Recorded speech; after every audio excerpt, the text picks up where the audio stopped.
Here we go with a start for Richmond. Ty Gibbs is on the pole.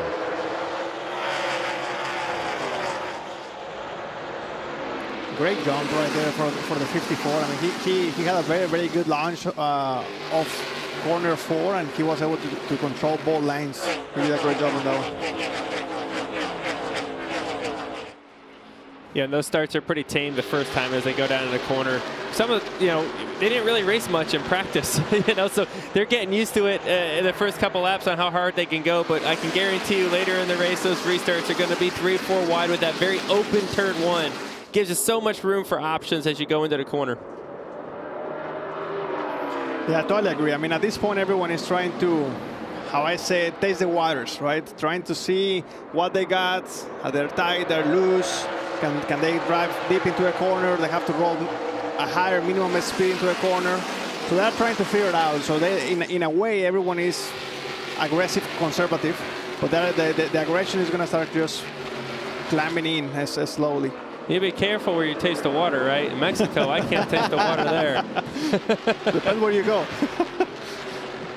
Look at the top 10. A couple of underdog names there. Jeremy Clements, Ryan Sieg, great in qualifying. 7th and 8th on track. And keep an eye on the tracker and those drivers highlighted in purple. This is the opening round and the dash for cash. All those guys going for a bonus $100,000 today. Whoever finishes the best of that bunch takes home the bonus check. And I think there's some interesting names that started, mid-pack to the back of the pack. The 8, the 7, the 16, the 11 coming from the back. There's some cars that are typically fast in every single weekend that are going to have to methodically move their way through the field here. I mean, you got $100,000 on the line. You got to get to the end first before you can do it. But there's a little extra something there. You may be willing to do a little extra something. Oh, that's for sure, no doubt. Inside, in and out. Like this move right here. In and out. A.J. Allmendinger in the 16, making it 3 wide. Sam Mayer, the meat in the sandwich, hangs on to. Clear, still inside. Top's clear. And there's a lot of room to do that into turn 1. But you saw as they got to turn 2, it really funnels down right there. That's where someone's got to give, because it gets really tight on the exit of turn 2. You see AJ really drove in that corner, slid the back a little bit, washed up the 1. Looks like he's going to clear him. How impressive is AJ Allmendinger? I mean, here's a driver that forever was a road course guy. Comes to the Xfinity Series. He's winning on road courses. He's winning on ovals. What he did last week was incredible. And top 10 every race so far this year. The only guy to pull that off through 6 races in the Xfinity Series. Yeah, absolutely. AJ's a tremendous road racer, maybe the best in the business right now. But I think what he's been able to gain on these type of racetracks as well, especially here in the Xfinity Series with the competition here, he's been able to really, we talk about being a smart racer here and managing your tires. Experience is usually where that comes in. Deep in the field, Joey Gase, J.J. Yaley, Brennan Poole. Not a lot of room here. That's some of the funneling effect we were just talking about off of turn 2. Maybe not knowing how many cars are out there too. somebody has to tell those guys that it's only lap 8. Take it easy, boys. We have a long race ahead. That's the spotter's job. Let me tell you, I've been watching the 9 and the 7, the junior cars, and both cars look very sporty. They are making ground. They can just wrap the yellow line extremely nice, have a nice forward drive. I'm really looking forward to see what these guys can do in the long run here. Yeah, at this point of the run for me, typically, I'm just kind of hanging. I'm hanging. I'm waiting to see where my car is going to be good, where's the weakness of my competitors, and when can I start to pounce on them. I don't want to go too soon, especially this early in a run. You got 75 laps. You're probably not going to take tires throughout the stage. You don't want to, at least. So managing what you have, taking it easy. Don't wear your front tires out. Don't use the brakes too much. Just take whatever it gives you. And here you see John Hunter Nemechek getting underneath Ty Gibbs. Apparently he's taking a little more. Teammates for the top spot. There goes Nemechek. Still there. Outside. Still got a nose. Power move right there. I thought the 54 was going to be able to fight him a little bit longer in the outside, and he wasn't able to hang in there with him. 12 laps in at Richmond. It's been all about Joe Gibbs Racing. Ty Gibbs led the first 11. Now the top spot belongs to John, Hunter, Nemechek, Gregson, Jones, and Preece also inside the top 5.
The USFL is coming, starting in 2 weeks, April 16th, and kicks off with an historic inaugural game as the New Jersey Generals take on the Birmingham Stallions. It's in prime time on both Fox and NBC.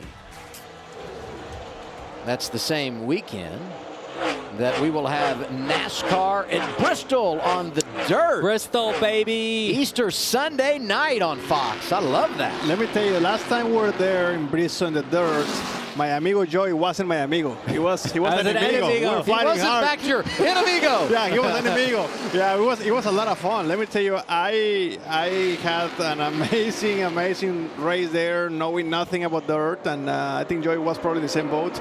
And we were somehow racing in the top 5, so that was a good time. Is that why you ran me all over the curb down there? Is that what it was? You didn't know where you were going? Times. That must have been it. Hey, keep an eye on Joey that weekend. He's doing double duty. Camping World Truck Series race and the Cup race. That There you go, I'm Joey. trucking, baby. Trucking, baby. I need more laps on dirt.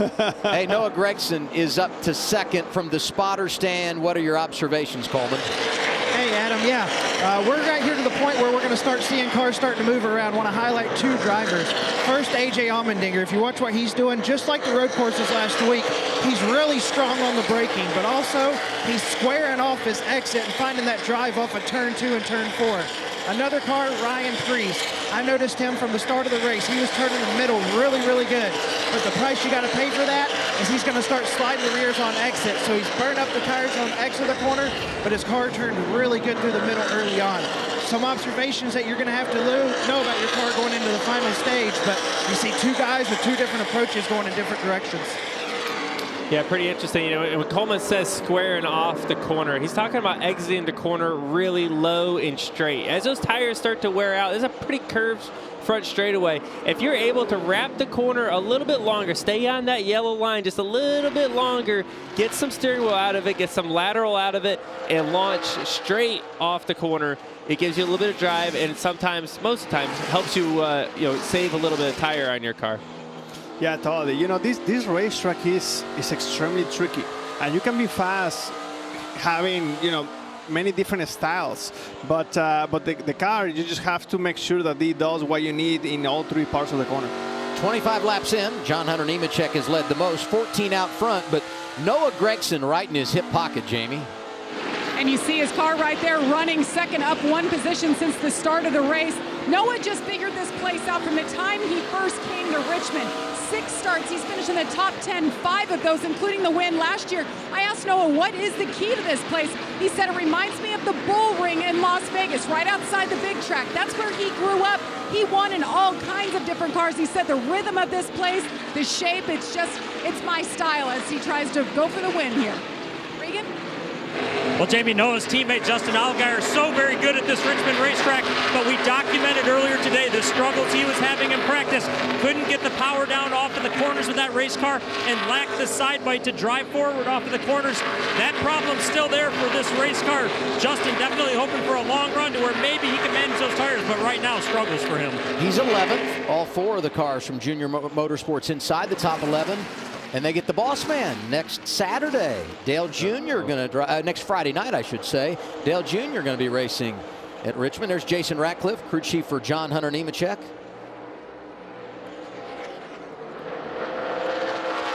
Yeah, and you've seen, you know, Noah was almost ran right all over John Hunter a few laps ago, and now there's a little bit of a gap here.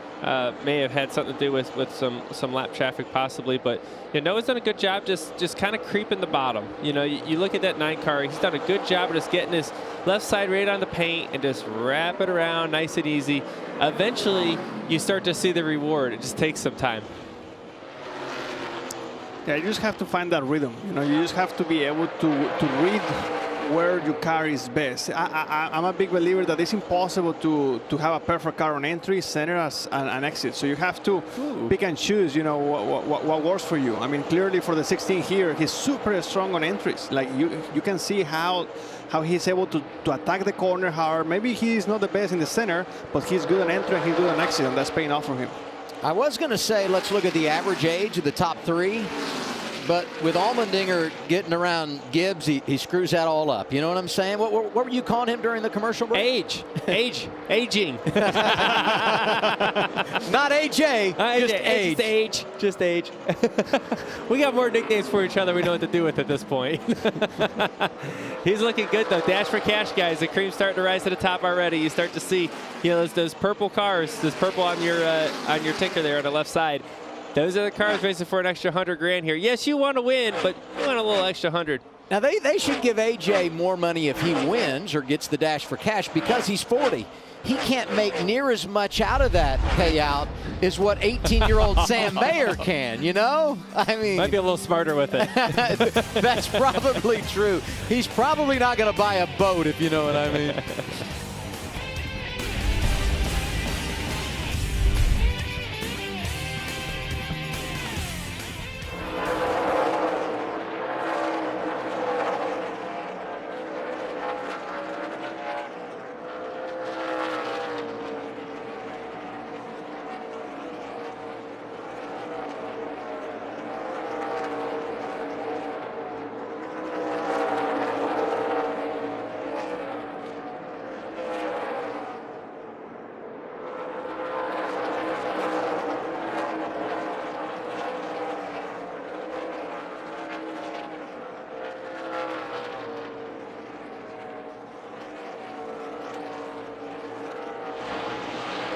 Race fans, Jesse Punch here live once again from Richmond Raceway. That 9 of Noah Gragson currently running second. He is one of only 2 drivers in this field that have a win here in the Xfinity Series. The other being his teammate, Justin Allgaier. Between the 2 drivers, Junior Motorsports has won the last 3 races here at Richmond. Just 1 win away from tying the record for most consecutive wins here at Richmond Raceway. A record that was set back in 2005 to 2007 by Richard Childress Racing. Mind you, 2 of the 4 Junior Motorsports drivers are also racing for an extra $100,000 today in the Dash for Cash. So, a lot on the line for that team here today at Richmond.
I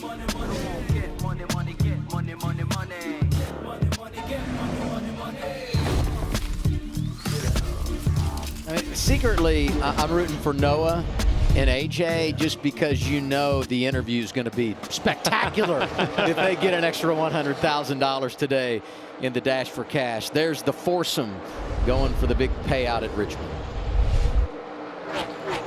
And this is also the qualifier for the next next week, right? Of Dash for Cash. And the man in the money spot right now, Noah Gragson. But could there be a problem, Jamie?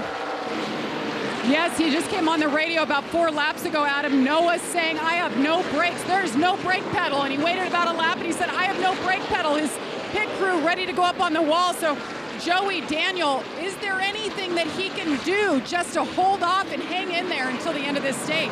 Not use them. Yeah. That's about all you got at that move. Use them less, right? Try to figure out, maybe where your brakes are overheated. Is it overheating in the front? Is it overheating in the back? All you really have inside the car is your foot and a brake bias, where you can maybe adjust and put some more rear brake into a front brake. But sometimes it's hard to realize, is it the fronts or the backs that's overheated? But you got to kind of manage to get yourself through this thing, because there's still 200 laps plus to go in this race. You're into it pretty early. The good thing is he has track position. He has a little bit of room to just lift early. But you got 30 laps to go in this stage. I mean, that's the tough thing. If you pit under green here, you're pretty well dead in the water. It's going to be challenging to come back from. So he's got a long way to go to ride it out to the end of the stage. Meanwhile, taking advantage of his misfortune, John Hunter Nemechek, who once he got the lead and was able to fend off the 9, is now pulled away and working through lap traffic. Yeah, not only is he taking a big lead, he has a lot of lap cars in between them. I'm watching as 9's having his brake issues. AJ Allmendinger is run all over the back of the 9 at this point, probably trying to make quick work and get into second place. Yeah, I mean, at this point, the 9, he just has to make it to the end, make it live somehow. These brakes are very tricky, because these brake systems, they don't like to be too cold, they don't like to be too hot. So you have to kind of like find that sweet spot. And if you get them too cold, they start shaking. If you get them too hot, the pedals start getting soft. It seems like that's the issue of the 9. Maybe they can pull some tape in the next stop, and maybe that's going to help him in the next stage. But for now, it's just about surviving, just trying to take care of it, and do not overkill the brakes, because if you do that, the next stage you're going to be in trouble. Doesn't matter what you do. AJ just made a classic Richmond move. Enter up high in 1 and 2 and make that crossover on the exit to carry that momentum. He saw that Noah was going to be pinched off on the exit with the lap car on the outside. He recognized it, entered up high, crossed the wake, got underneath him, and was able to get your position on the 9 there. It's a classic Richmond move that you see all the time. Another guy on the move early, Josh Berry, in the 8 car, getting around Brandon Jones, working over our pole sitter, Ty Gibbs. And they're racing with a lap machine. That's the 99 of Stephen Parsons. When you look at these junior motorsports cars, Josh Berry's the only one moving forward right now. Other ones had the backup lights on. Josh has had good runs here in the past. Pressure and Ty quite a bit there. He got a bunch of them in a whole little mess here. Look at them all. Using the bumper a little bit. Why not, right? That's why we have it. The problem is the other cars have bumpers too, Daniel. Oh, yeah. Then you start making enemigos. Enemigos everywhere. And that's when things start getting a little salty. It's way too early for enemigos. It's way too early. For Barry, and you touched on the fact that this is the qualifier for the Dash for Cash race Friday night at Martinsville. This is a big day for Josh Berry, because if he can find his way into the top 4, qualify for next week, we know how good he is on the short track in Southern Virginia, the paperclip at Martinsville. And he didn't have the best qualifying day. So long run car, I think you got to put him on the short list of possible winners later this afternoon. Absolutely. Oh, he's doing a good job. And as a race car driver, you always want to attack. Just a couple laps ago, the 8 car was right on the bumper of the 54. And just by trying to attack a little bit too much, he opened the door for the 19, and he got passed by the 19, even though that he's a little bit faster. So, sometimes in this kind of track, you have to be very you know, just calculate, make all those moves very calculating, you know, because if you try to attack all the time, sometimes the cars behind you can take advantage of that and attack you. Yeah, these in cars are pretty fun to watch. Listen to him get on the throttle. This is the leader. Yeah, just take care of your stuff. Next car you're racing is at the line now. Building.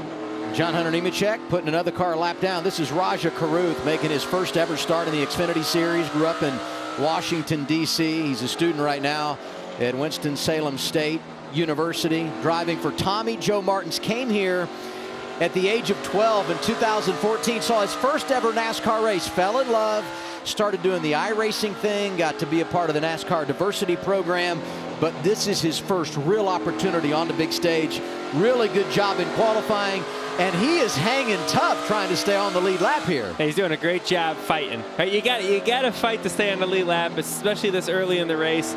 You never know when the caution is going to come out. He's doing a great job at running that top side. I believe John Hunter got a good enough run this time, though, to take control into turn one. Take gap out the back here. Huge gap out the back. You know, when you are that young, you're just getting started in the Xfinity Series. Actually, my very first ever Xfinity race was here back in 2014. When you're that young, you're like a switch. You're on or off. You don't know 90%. You don't know 80%. You're going or not going. So, you know, being smart and aggressive, you just go and be aggressive because that's all you do. You are too young.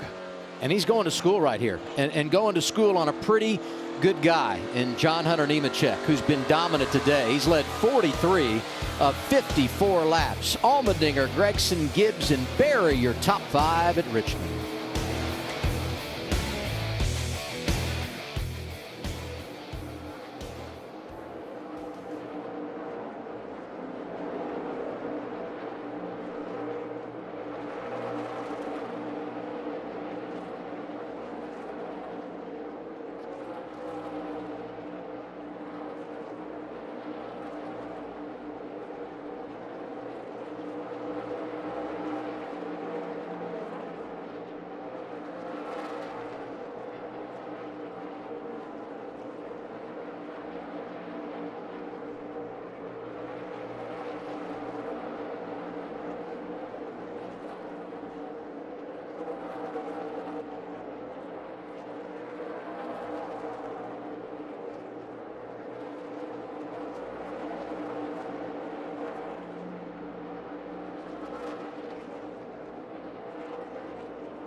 Hey race fans, Jesse Punch here once again live from Richmond Raceway.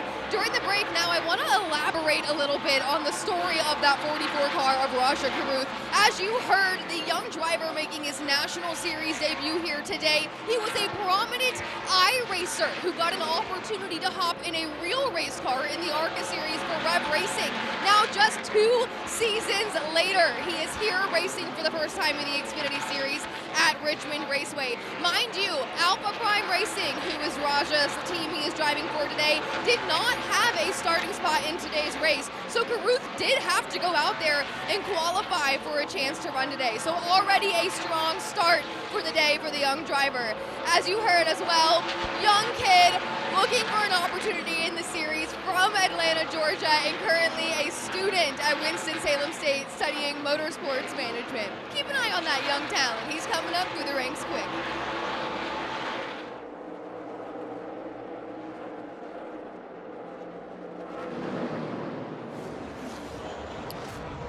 Just over 15 laps to go. Opening stage at Richmond for the NASCAR Xfinity Series with Joey Logano, Daniel Suarez, Coleman Presley. I'm Adam Alexander, Jamie Little, Regan Smith on the pit lane.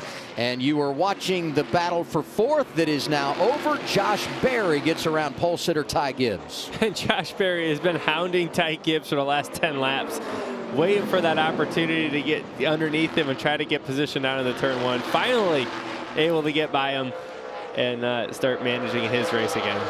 When you are on this stage of the run with all tires, it's a patient game because it's almost, I almost feel like if you want to push a little bit too hard, you pay the penalty huge. So it's just a patient game and trying to just make inches by inches. Yeah, and he's still got an opportunity to get Noah Gragson in front of him. You know, just about a second or so in front of him, I think. So, you know, he's able to make some time now and try to get another point before the end of the stage. Hey, we only have 25 cars on the lead lap because Nemechek is setting such a blistering pace, and he's closing in on some pretty good drivers. Not too far in front of him, Daniel Hemrick, Coleman. Yeah, hey, I've been watching Daniel Hemrick in the 11, our defending champ. He's right here on the verge of going a lap down if he catches some of this traffic wrong. He's only a half straightaway in front of our leader. But let's go forward to the second stage. He's going to start even further behind. If he doesn't get his car turning too good here, he risks going a lap down in the third stage. So I think he's pretty safe to stay on the lead lap here. But him as the defending champion, he's really focused on how he can make his car better, where he's lacking at. He's experienced a long run here. It's going to be interesting to see how he handles the second stage to keep from going a lap down in that final stage. Yeah, he wins the championship last year for Joe Gibbs. Makes the move to Colleague, wins the pole at Daytona, wins the first two stages, and you're like, man, picks up right where he left off. Unfortunately, they've had some issues since then. Only 2 top 10s for Hemrick, and struggling today after starting in the rear. He's 18th now. Looks like he's going to stay on the lead lap to end the stage, but certainly not the start to the afternoon they were looking for. And you say, you know, that the John Hunter is setting a blistering pace. I was watching his in-car there a second ago. He's barely moving around this racetrack. The tires are wore out. Look how slow. Listen how low the RPMs get in the middle of the corner.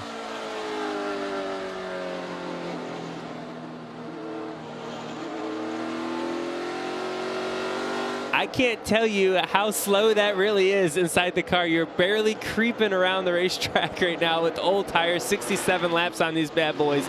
They are wore out. You're screaming for tires. You just got to get to the end. But managing that track position is so important throughout this race. And that's what helps you manage your tires once you have decent track position. If he's running slow, what does that say about everyone else? Because second place A.J. Allmendinger is 4.5 seconds behind him, Jamie.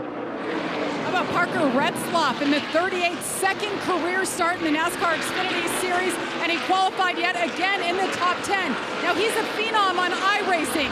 A lot of drivers know him throughout the garage, and now that he's getting a chance to really do it, I just asked him, what is your goal today? He said, if we can finish top 20, that is a good day. I'll be in the car next week. We want to carry some momentum. Forget top 20. He's holding his own. Very focused here, running top 10. And by the way, Adam, he's got Steve Addington, a NASCAR crew chief legend, as you could say, been around a long time, helping him out. Well, and you know what puts in perspective his run is look who's behind him. Austin Hill, Sam Mayer, Sheldon Creed, Justin Allgaier, Riley Herbst, Daniel Hemrick. I mean, he's in front of some really good race cars. Over 1,600 wins on iRacing for Parker Retsloth. How many wins do you have on iRacing, Daniel? Man, maybe once or twice. I got goose egg. I don't think I ever finished one. Yeah. Hey guys, I don't want to spoil the party for John Hunter, Nemechek, and all the guys that are up front. But I've been watching the lap times for the last 10 laps, and the 8. I mean, at least 8 of the last 10 laps, he's been the fastest car out there. The 8 is coming. The 8 has a very, very good car in the long run. I'm really looking forward to see what he can do in the second half. There goes the 19 up the track, Regan. Well, Adam, the 19, Brandon Jones, struggling right now with that race car. Started the race off tight, but just had a comment on the radio about gonna wreck going straight. Very unique to Richmond right here. Joey and Daniel, when you hit the straightaways and the tires are wore out, it feels like you could spin out halfway down the straightaway. No place else we go that's like that. Absolutely. You know, down the front stretch, we get some lateral in the car all the way down the front stretch. So a lot of times you're just carrying free all the way through. But when you get to this many laps on your tires, there's times that you get straight on the back straightaway and it's really flat and the car sets over onto left rear and it wants to turn to the right because there's just no more tire left on it. Ryan Sieg kind of moved him up. He gets out of the groove. There's some lap cars there. Sieg goes by. So does Parker Retsloth, who is now running 7th with 3 laps to go in the stage. A remarkable performance for this young driver out of Wisconsin. Yeah, it definitely is. You know, we say it all the time. This is a racetrack where experience really helps out. He doesn't have any experience, and he's still trucking through the field. He's doing a very, very good job. Good for him, man. And you know what is a good thing is that he will only get better. You know, he will only continue to get better. I don't know where we are with that brake situation, but Gragson right back up to Allmendinger. And you said it, Daniel, but here comes Josh Berry in the 8. And maybe what we're learning here is that you don't want to use the brake pedal. Should I tell my team to take it off of the car for tomorrow? Maybe there's something to this, guys.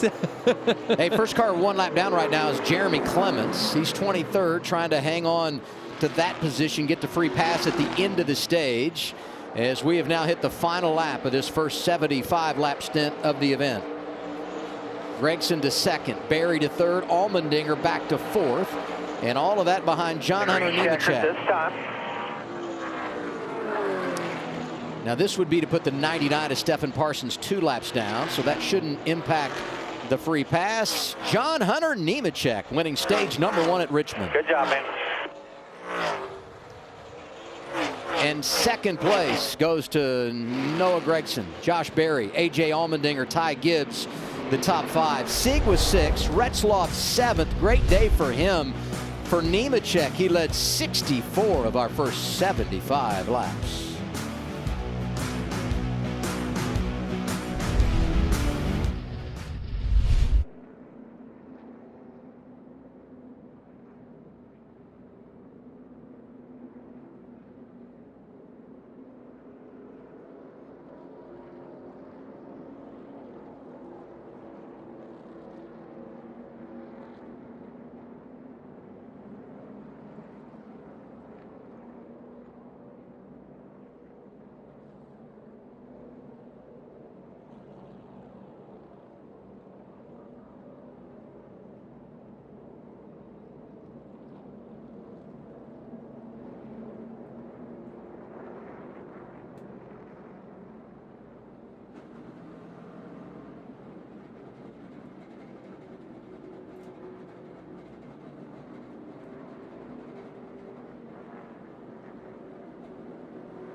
How about we roll with on this date, April 2nd, 1962, Wilt Chamberlain hits the century mark in a game. 1965, The Sound of Music released. In 83, the compact disc introduced by both Philips and Sony. And in 1978, I was 5 years old, or almost 5, when Darrell Waltrip won the first of 12. I said 12 That's races crazy. at Bristol. Pit road is open, and here they come, Regan. Well, Adam, John Hunter Nemechek, as you can imagine, pretty happy with that race car right now. Just needs a little bit of help rolling the middle of the corners. The 8 of Josh Berry just a little bit loose in and off of the corners right now. Jamie? A.J. Allmendinger in the 16 felt like he used up those rear tires just 25 laps in. It'll feel good to get some sticker tires here. Needs a little bit more forward drive. The 54, Ty Gibbs, not great in that early stage. He said just too tight. Air pressure adjustment, a 4-tire stop for the driver as they watch the rest of the field coming around and they release them. Race off pit road, won by the 18, John Hunter Nemechek. And we didn't talk about the 9 there of Noah Gragson. Reason why, he pitted early because they were having those brake problems. He did so before pit road was open, so he'll have to drop to the back for the restart here. He's back in now as they continue to work on his Chevrolet. Yeah, it looks like maybe in the rear, trying to bleed the brakes some more. But let's talk to John Hunter Nemechek, see if he's around. John Hunter, it is Joey Logano over the booth. You got me? Yeah, I got you, Joey. You smiling up there today? I'm not smiling as much as you are. I got more good news for you, because the last time you led over 60 laps, you won both those races. So I am sure that car is feeling pretty good. That's some good news for you. It looks like you're on cruise control. Seems like some other cars are making some time through the field, but how hard were you running that thing? I can't tell you. No, the guys at Joe Gibbs Racing, Jason, everybody brought a great Safeway Acme Toyota GR Supra for me today. I'm just the lucky one that gets to hold the steering wheel, but I love Richmond. It's one of my favorite places to come to. As you know, tires fall off here, so managing your equipment is very important. So learned a few lessons from some of you guys up there in the Cup Series when we came here in Grand, and tried to put it to use. Absolutely. Well, I know Ratcliffe's down there keeping everything straight for you and making sure that you stay calm. So nice job up there. It looks like you got a great car. Thank you, guys. Enjoy the show. If he said he was running like 70-75%, I was going to say, someone give him a speeding penalty. Hey, what do you do to get ready for a pit stop? I don't know what this is, actually. That's what you do.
Richmond is the capital city of Virginia. This weekend, home to NASCAR Xfinity Series today. Cup cars here tomorrow. Racing at the fairgrounds for years. A half mile, they paved it, and now a 3/4 mile on asphalt. Jamie? Just a little update for Noah Gragson. He's now pitted 4 times. We talked about the brake issues. They went under the hood. They filled up that oil reservoir, went back out. He said that he does have a brake pedal now. That's the good news. But if he doesn't continue pumping them, he said they'd go to the floor. So the issue's not sure if they're over. Regan? Well, Jamie, trouble as well for Ryan Preece, one of the guys we expected to see up front. Going down a lap at the end of that stage, felt like he had a right rear tire going flat when they finally got to pit, got the tire off that race car, completely quartered on the side edge of it, and chunks coming out of it in different pieces, lines around the tire almost. You know, he had lost 8 positions in the last 7 laps of that opening stage. So as we begin stage 2, Ryan Preece 1 lap down, being scored in the free pass position. Daniel Hemrick got a speeding penalty, and we just received word so did Noah Gragson there. So we'll see how this is penalized. Whether it's a pass-through or just dropping to the rear for the restart. I'm not sure how that'll happen since we're coming to the green. Front row, John Hunter Nemechek, A.J. Allmendinger. We're underway once again in the ToyotaCare 250.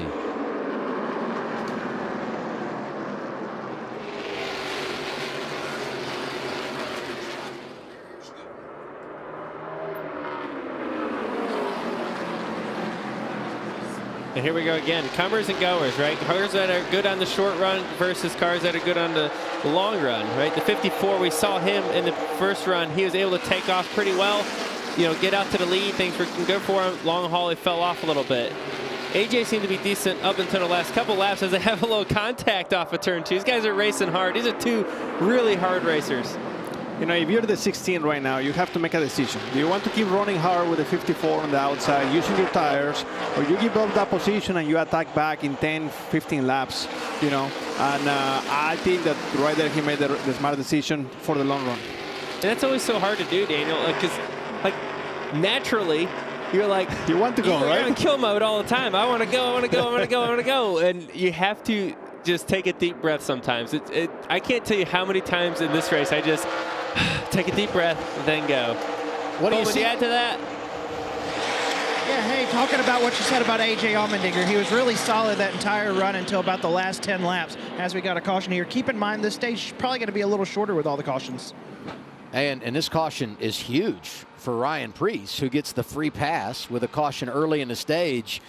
And also want to go back and point out Noah Gragson. There's the 5. And I guess it's kind of a good news, bad news situation. I was going to say Noah Gragson had paid his debt by starting at the rear here and wouldn't have to do a pass through. That's how I thought it would work. But we understand the debris on track is off of his car. The brake problems continue, Jamie. That's exactly right, Adam. You put it together. Noah came on the radio about 1 lap ago and said, I just heard a clunk. Something's breaking. That could have been a brake rotor. And then, boom, the caution fell out. So, obviously, things are getting worse in the 9 cam. Boy, I hate that. I mean, our Dash for Cash candidate starts up front. Won here last fall and has been so impressive on short tracks, but a tough afternoon for engine number 9. No problems for John Hunter Nemechek. He's in charge at Richmond.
Doing his homework. Chad Knaus in the broadcast booth tomorrow from right here at Richmond with Mike Joy and Clint Boyer. Coverage begins on FS1 with race day at 2 o'clock. We're over to Fox at 3. Chad will be on the grid with Chris Myers and Clint Boyer before we turn him loose for 400 laps in Richmond. Do you think he's doing his homework for the broadcast booth, or could he be trying to do some sort of R&D for the guys at HMS? Oh, I think it's obviously for the broadcast booth. You do so much homework to come up here. It's what I do it all for. You know, actually, Boyer probably said, here's what you need to do for me, Chad. You need to go out there on Saturday. You know what I mean? Like, Boyer's laying down the law. He's got some rules when you come up here. Really? I don't know that. I have a hard time believing that. Hey, guys, I don't know, guys. Do you guys pay attention to the wheel? But the wheel was full of brake fluid. So somehow For the nine. Yeah. So somehow the brake fluid was actually, look, right there you go. So somehow the fluid was going out of the system. So They got a lot of issues. Jamie, what do you have on the 9? Well, Daniel got it. We're shooting it right now, and it is covered in oil. It's just sitting there. These are the 2 rear tires, and both of them, there's oil all over it. So they're still trying to diagnose exactly what went wrong, what happened down here, and that's what you saw Chad Knaus looking at, taking photos of. Yeah, and you wonder, you know, what can they do to fix this issue, right? And it sounds like it's in the back of the car. We've seen them kind of working on in the back of the car. If they can find a way to cap off the rear brakes, at least you still got front brakes. Not that you can run them that hard, because you don't want to overheat that either, right? The issue can keep compounding as we go. So he's definitely going to have to float it in there the rest of the day, as we say, without using any brake, if he has any at all. We've done the choose. John Hunter Nemechek is taking the inside both times. Ty Gibbs did that to start the race. Surprised at all that the control vehicle takes the inside front row here? Well, you know, I think that right now everyone is learning. Everyone is trying to figure out what works, what doesn't work. But right now, like I said, everyone is going to school, and maybe they can take some notes for later in the race. Yeah, the bottom lane launch is so good here, especially on older tires. That bottom lane gets a lot more bite. Let's see if he can do it right here. All rolling. Green flag at the line. Now you're clear. But you see that, you know, the 4th place car, the 39 of Ryan Sieg, didn't get as good of a launch up there. So, and they only had 3 or 4 laps on their tire. Well, really only a couple green, but those caution laps as well on top of that. So if they have to refire later, it could be even tougher to get drive. I had a couple of guys tell me, front row, you always want the inside. But you get back, you know, row 3, row 4, that outside lane can start to really, you know, generate some momentum. And all that depends, too, on, you know, who's in front of you, who's behind you, and those kinds of things, right? It's the same thing that the interstate, Adam. You know, sometimes you see everyone going to the left, but there is too many cars out there, so you have to go to the right, and you actually make more positions. So, you know, it's everything about traffic. Just trying to find where nobody is stacking up. Once you're in the 15, 20 place, you are trying to find just a little bit cleaner track, or where there is, whatever place there is less amount of cars, so you can actually try to keep your momentum and nobody is stacking you up. For the record, I always choose the wrong lane. I don't choose the low, I don't choose the high, I choose the wrong one every time. Same thing at the grocery store. Yep. Well, just like in the start of the race, the 54 was stacking pretty good there. You know, I'm very curious to see what the 7 has for this run. You know, he was pretty strong in the short run in stage 1, and I'm very curious to see if they make some adjustments to make it a little bit better for the long run in stage 2. The one thing, you know, I've always said about a guy like Justin Allgaier is patience is what pays off. He sees the big picture. He understands this is not a 100-lap race, and that's always going to pay big dividends. Absolutely, you know, and Justin's had a lot of really good runs here in the past. So you see him get a little loose on the exit there, which is not what you want to do this early in a run. But you want to just take what you can when you can get it, right, without over-slipping them. But Daniel, you know how it is. A lot of times, if your car's not fast, it's really hard to save tires because you're already slow, and now you're asking me to go slower. I just have to give up lap time at that point. And then you see right here, Ty Gibbs pressuring, just like we thought in the short run here. He's pressuring John Hunter. John's got to make a decision here right now of how hard do I push this thing? Do I let the 54 go and give up control of the race? Or do I just run hard enough to stay in front of him? I think that's what he's going to try to do. Yeah, I think John Hunter, he's experienced enough to know that he has to run his pace, and he cannot change his pace just because the 54 is on his bumper. He has that experience already 1 year in the Cup Series to know that his car is going to come to him. you know, he already showed that in stage 1. You just have to be a little bit patient, maybe 5-10 more laps, and he is going to start driving away. If anything is changed in comparison to stage 1. Well, and that's why Ty's running so hard right now. Is if he can get to the lead, get that clean air, his car's going to handle better. And if it handles better at this point of the run, he's going to get the reward later on. But if he keeps pushing this hard and does not get the lead, he's going to pay the price and fall back like he did the first run. And here's the 16 coming again. Look at him back there. AJ's looking good. You know, it's not easy, but I mentioned you got to be patient. Look at the 11 of Daniel Hemrick, up to 15th, starts in the back, gets to the top 20, speeding penalty, has to come from the rear again, and here we are, just 30 laps into our second stage, not many under green, and he finds himself with a running spot in the top 15. And we talked about some of their struggles. You know what, if you can have a comeback day like this, it can do a lot for you. And then there's the story of Jeb Burton. I mean, he would have been top 5 last week if he weren't penalized at COTA. Today has to start in the back because they banged their car up in qualifying, and now he's got a spot in the top 15. Yeah, good recovery there. Something in practice and qualifying there just didn't look right when he went down into turn 3, like something broke. I don't know the full story to it, but a good recovery as he goes through the field. The 10 is wasting no time. He's using the bumper. He's trying to make a few enemigos here and there. It's time to go, baby. And, you know, sometimes you have to do what you have to do. You know, if somebody's racing you hard, you have to just try to move forward and try to do not waste too much time. What's the reaction from Riley? Yeah, hang on to it. Just like that. Oh! And then anger right after that follows it. That's what happens when I get in the wrong lane on the interstate right there. This is the battle for third. Allmendinger, Barry. Josh has been really impressive today. Yeah, Josh, just like I said, in the long run, in stage 1, he was extremely strong. Very, very curious to see what he can do here. I mean, he's not too far from the leaders. I believe that his strong part is the long run. So let's see what we got. Regan, what you got on the 8? Well, Daniel, you guys talk about how strong he's been on the long runs. Just bring you to the team and let them know this car is really good on the short run this time as well. So they seem to be piecing that together where the car's good early and late in the run. And interesting enough, I had a conversation with Josh this morning about him and crew chief Mike Bumgarner. He was quick to remind me that they are still very young in their relationship together, still learning each other, still refining things. I'd say right now they're pretty refined.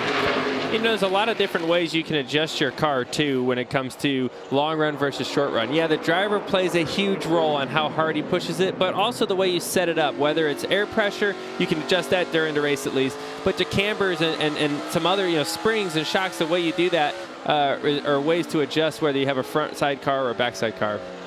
Closing on the midway point of stage 2 in the ToyotaCare 250 from Richmond. John Hunter Nemechek, your leader on a beautiful Saturday in the Commonwealth.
It's fitting the race title is the ToyotaCare 250 here at Richmond because Toyotas have been dominating. John Hunter Nemechek leading 105. 11 laps led so far today for our pole sitter Ty Gibbs. They are 1-2. As we look at our biggest movers, we talked earlier about Jeb Burton, Landon Castle. Daniel Hemrick's had a host of problems. He's up 19 spots. Good day for Riley Herbst. David Starr, give a call to him, plus 10. And Josh Berry didn't have the spots to gain because he outqualified these guys, but the 8 car running third right now, he's plus 9.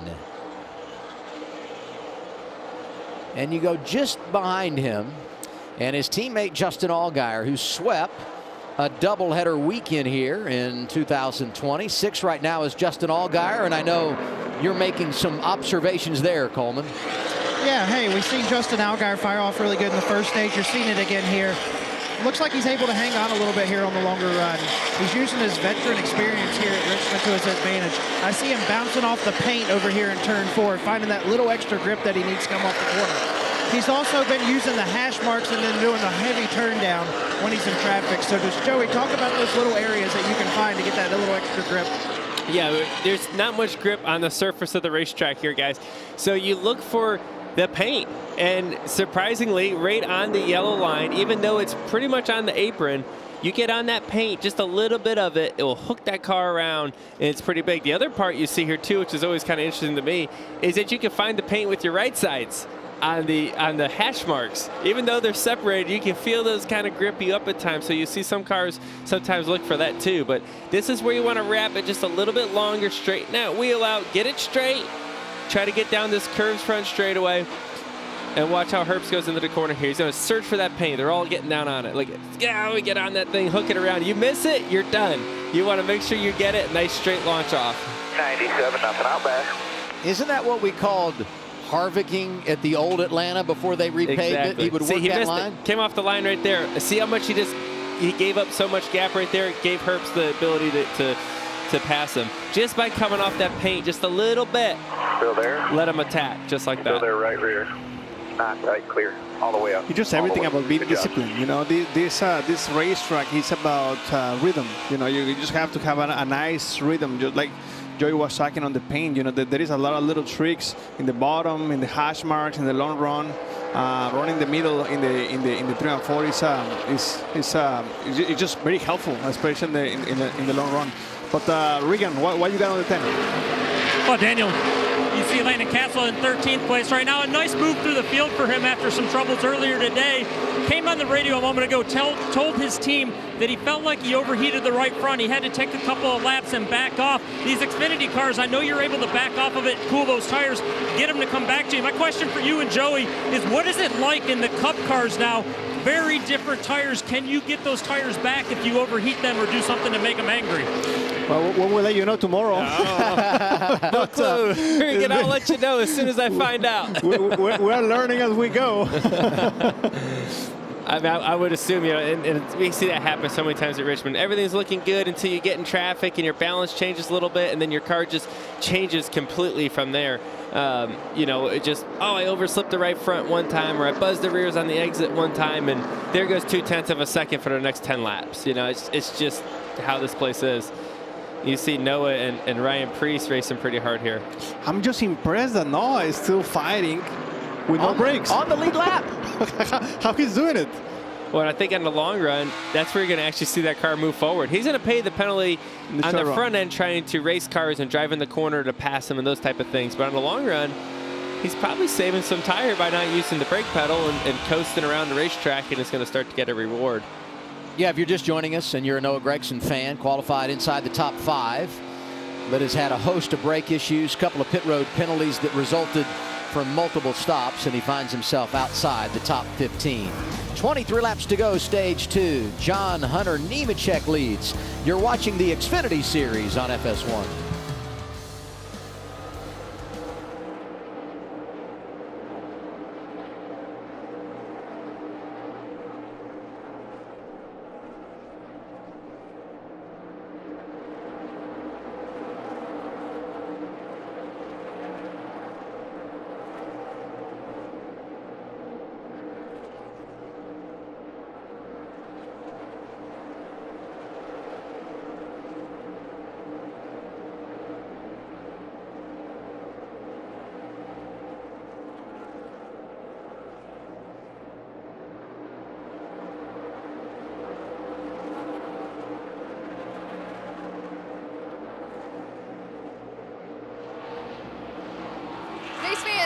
Punch here live once again from the pits at Richmond Raceway.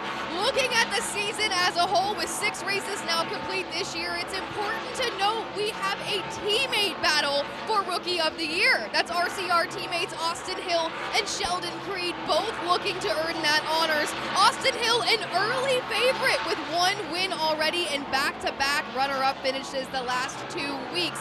But keep an eye on those RCR teammates because although it is early in the season, it is going to continue to heat up that Rookie of the Year battle, that is. And RCR has an interesting history with Rookies of the Year in the Xfinity Series. Back in 2018, Tyler Reddick earned Rookie of the Year driving that number 2 car. He went on that same season to earn the championship. Will we see history repeat itself? Still pretty early on in the season, but it's a fun story to watch all year long.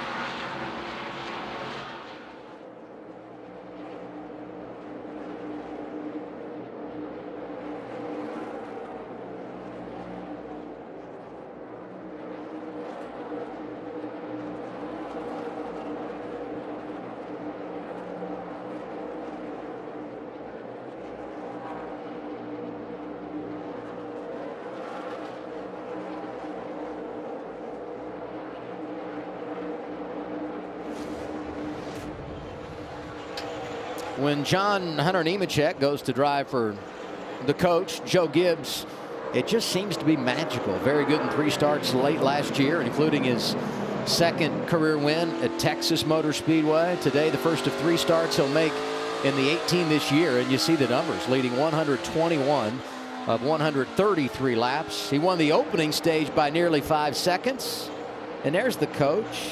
But his grandson is only a half a second back. At the end of stage 1, I mean, Nemechek just outclassed everybody. You know, that tells you that the 54 is moving in the right direction, right? Because he was able to stay with the 18 in the short run, and he's not letting the 18 drive away from him. And then you look to the 8, you know, that also was very strong in stage 1, and he's not close to these 2 guys. So, you know, that tells you that the 54 is heading in the right direction when it comes to adjustments. And I'm happy for John Hunter because everybody just expected he was going to win everything this year in the Camping World Truck Series, kind of like, you know, what he did last year. And they've been off to a tough start, just some wrong place, wrong time stuff. And people start to doubt, right? When you have a run like this, I think you reinforce just how good you are as a race car driver. And no slouch behind him, Ty Gibbs, who's been solid today as well, Jamie. He really has. He captured his first short track pole earlier today, and then he hung out and he went over and watched from Denny Hamlin's pit box as he practiced and qualified. He's just a sponge when it comes to NASCAR racing. That's all he eats, sleeps, and breathes.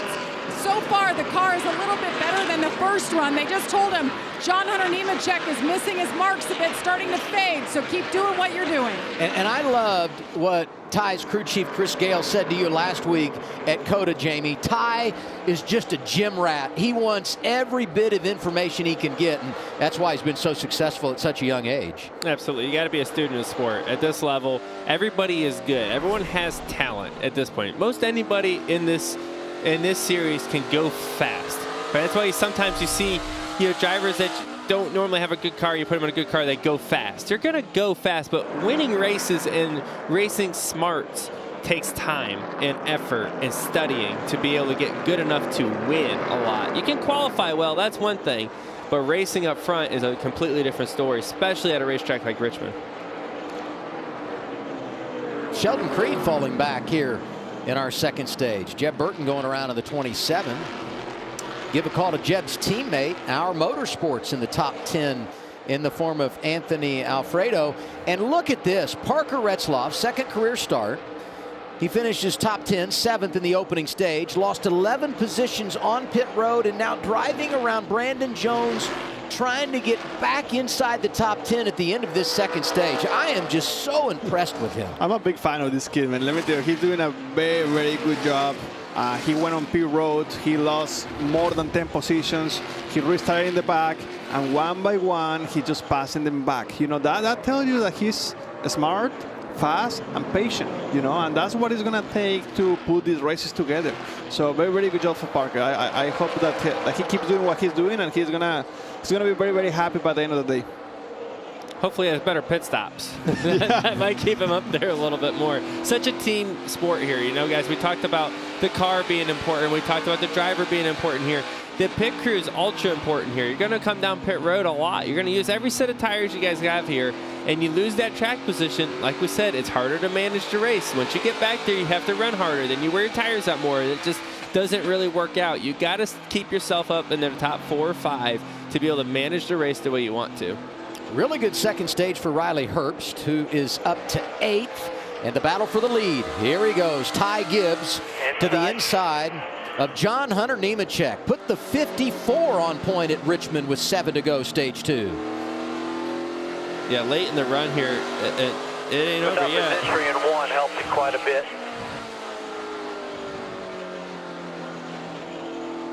You know, to see how much gain they made on the 54 car from what they did in the first run to now, as we see their pass for the lead one more time. You see the 18 missed the paint, and the 54 hit the paint and just wrapped it around and got position just like that. That's all it takes here at this point. You got to be so precise, and they did a good job getting the 54 car better to where Ty can do that now. He can wrap the paint really well. Middle. And keep all this in mind. Car went up. Keep all this in mind for the final stage. Back on you, little run. The race has got a real long run feel, right? And so if that pans out in the final stage, perhaps Ty has found a sweet spot in that regard. Not just that, but he's gone. You know, he drove away from the 18 already. And look at the 9. He's hanging in there, no brakes, and he's so far on the lead lap.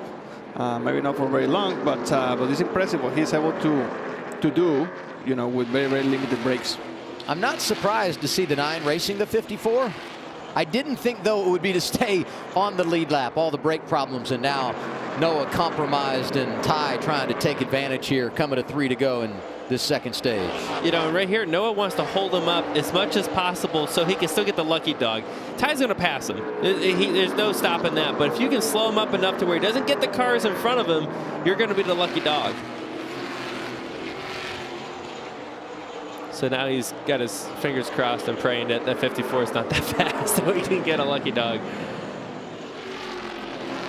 Oh man, it's gonna be tough. I think he's gonna get at least one more, and especially racing 3 wide just like that. These guys are gonna be fighting hard. 1 lap buffer by 10 to the 18.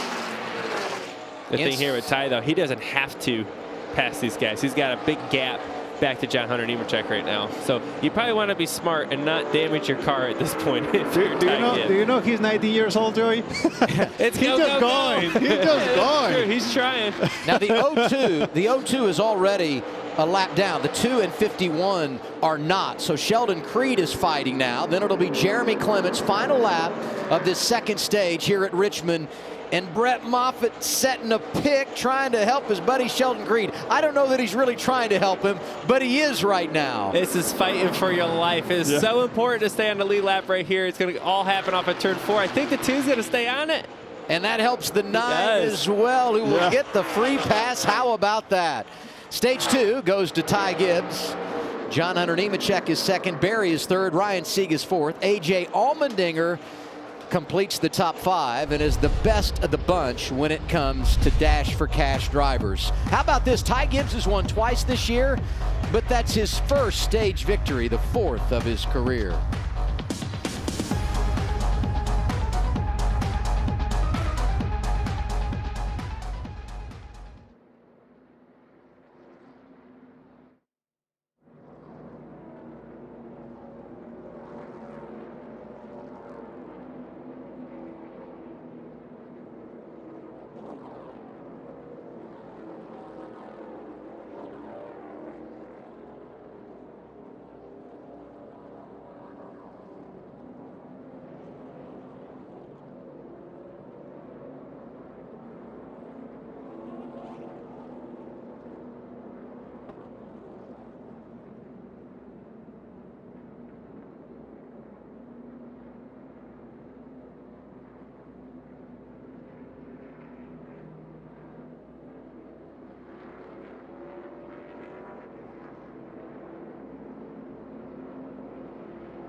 Only one stage remains in the ToyotaCare 250. We're live at Richmond Raceway on FS1. Pit road is open, and drivers taking advantage, led down by the race leader, Ty Gibbs to Regan Smith. Well, Adam, the 18 of John Hunter Nemechek needed more front turn the first run of the race. Definitely needs more now. That car getting too tight through the center, not turning as well as he would like to. And the 8 car of Josh Berry started that run good, as we noted, but it got too tight as the run went on. He wants an adjustment for that. Jamie? And Ryan Segan, the 39, sneaky fast so far. 4th there in that second stage. Doesn't want any service, doesn't need a drink. It's a 4-tire stop, air pressure adjustment on the right side. The 54, Ty Gibbs, said he lost some drive, a little loose off tight center. Another air pressure adjustment. That's what they did last time in 4 tires. Good work by the crew. And the free pass there did go to Noah Gragson, so just over 20 cars on the lead lap. Top 3 holding serve on the pit lane. Let's talk to Ty Gibbs. Hey, little amigo. This is Daniel Suarez up here in the booth. Can you hear me? My amigo, what's up, buddy? What's up, my friend? How are things going down there? I saw we were watching, obviously, and the first stage you fired up very, very strong, and then it looked like the long run wasn't there. But the second stage, man, it looks amazing. How are things going over there? How you feeling for the last and longer stage? Yeah, I feel pretty good. You know, we got a fast monster Toyota GR Supra. We're a little bit tight there at the first run, and we got better, so we're making the right adjustments, amigo. Hopefully we can hit it here and maybe hit one out of the ballpark. Sounds good, my friend. Good luck. We're going to be watching. Thanks, amigo. You know, speeding penalties have been a thing today. Daniel Hemrick got one. Noah Gragson got one in that cycle of stops earlier. Here, Josh Berry, who left the road in 3rd. He was caught speeding, and so was the 51 of Jeremy Clements. You got to be a hustler if you're going to make good things happen.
Race fans, 2 stages complete already. Ty Gibbs picking up stage win number 2. I mentioned it earlier on in the race. The young Ty Gibbs, in just his 2nd full-time season here in the Xfinity Series, already 7 wins, 2 of those coming just this year. But interestingly enough, with 2 wins already in the 2022 season, that stage win was his first. So locked into the playoffs now. Stage points are the focus for that 18 team. Remember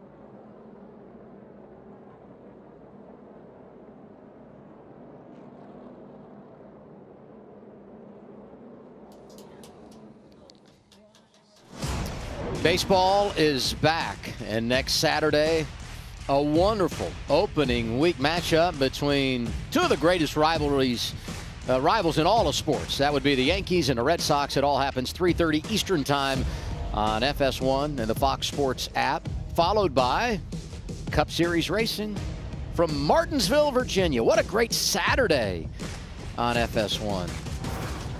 And when you make a pit stop and you leave with equipment, and it's this particular piece of equipment, Joey, you are? Yeah, he's all jacked up now. You can't do that. He's got to start in the back.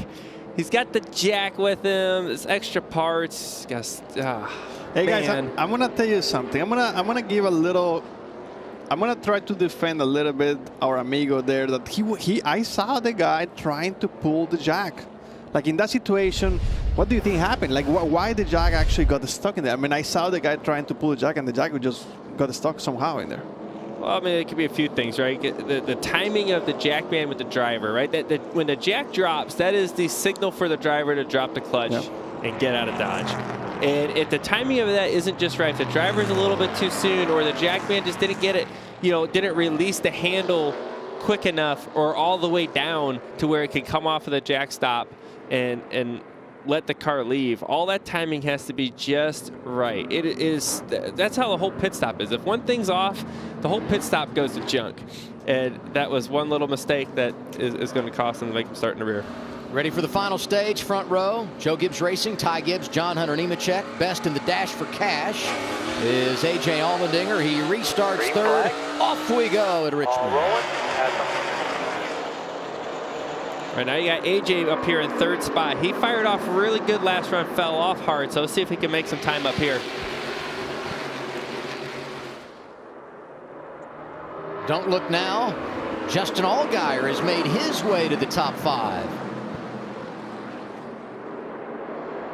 But those Gibbs cars have been so strong today. Now they have track position. This is the first time since the beginning of the race that we've seen Gibbs out front, being able to pace the field at his pace, what he wants to do, and manage it. We'll see how that goes this run, and also, how the other cars are able to, make changes on that last pit stop. This will be an interesting last, 90 laps here. Coleman? Yeah, hey, we were talking about the choose early in the race. We see right here with the 39 car, chose the outside second row. That's the second time he's done that and spun his tires. That'll be something to keep up with later in the race. As you choose for that most crucial restart, maybe watching out for that 39 if he's in the top lane. Doesn't seem like he has the drive up there that he needs. And I love that insight from Coleman. But, Coleman made 3 starts here as a driver in the Xfinity Series. Invaluable knowledge from the spotter stand for Coleman and so many others that work Saturday and Sunday afternoons. Absolutely. I mean, that's what you want to have up on the roof as a driver. Somebody that sees not only calling the inside and the outside and where other cars are and all that stuff, but the details of, hey, maybe you don't want to choose behind a 39. He's not firing off too good. That's good info. The driver doesn't get to see that all the time. Those things all kind of add up. Jamie, what do you have on the 38? Well, Joey, we've talked about Parker Retsloth and the drive through the field he's had to do a couple of times. I believe he's now lost about 22 spots on pit road. I just talked to his crew chief, Steve Addington. He said, hey, these guys are thrown together. They don't pit for him all the time. This isn't a full-time effort. He said, but we've seen how good this kid is now. We need to build a better pit crew around him.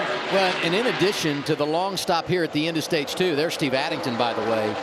He also had an uncontrolled tire, so because of the penalty, you have to drop to the rear. Now, Ty Gibbs is checked out at the front, but the battle for second really good right now, Nemechek and Allmendinger. Absolutely, and this is what I was saying earlier, where AJ really is able to fire off pretty good. You see right behind AJ, the 7, Justin Allgaier, creep into the picture as well, as the 3 of them kind of battle it out. Hey, Daniel Hemrick up in the top 10 and 7. Slowly making progress, right? Slowly making progress. I mean, this is a very, very important stage of the race, just because at this point you're getting very, very close to the end, and if you have a fast car or close to a fast car, you're gonna have one more shot to make an adjustment. That's it. So you better be close, because you're gonna have only one more shot at it. Nice comeback for Preece. Yeah, absolutely. I was just going to talk about Ryan Preece and how he was able to recover from having a tire going down at the end of the first stage, kind of get himself back up towards the front here. Now got himself back into the top 10 for the last green flag run here. And I touched on it, but here's Daniel Hemrick, who starts in the back after they changed the radiator.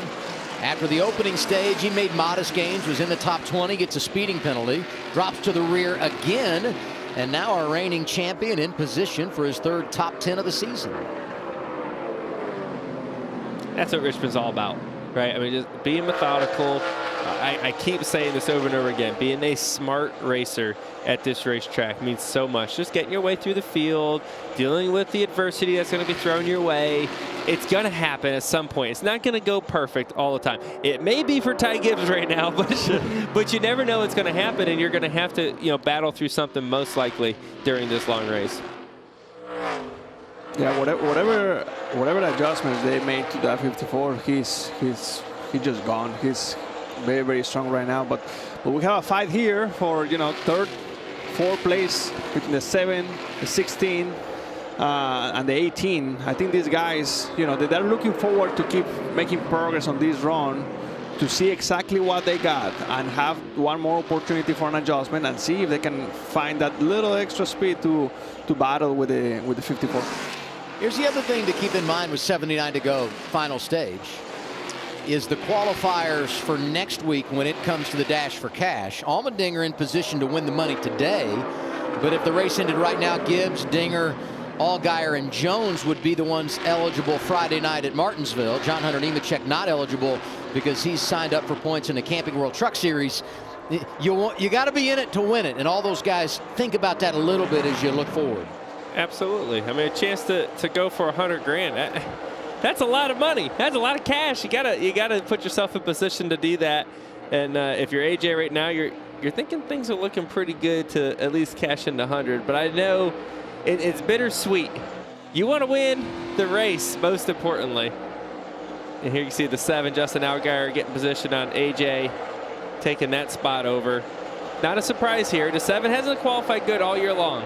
Not at any racetrack, but he's been able to race really well. And as you see here once again at Richmond, picking his way up into the 3rd place. He's on a 30-race winless streak, Justin Allgaier. Last time he won last May at Darlington. He is due, and if he keeps knocking on the door like this, he could go out and end that streak. Right now, though, the man is Ty Gibbs. Could he be in line for his 3rd win in 7 races this year? Looks good right now.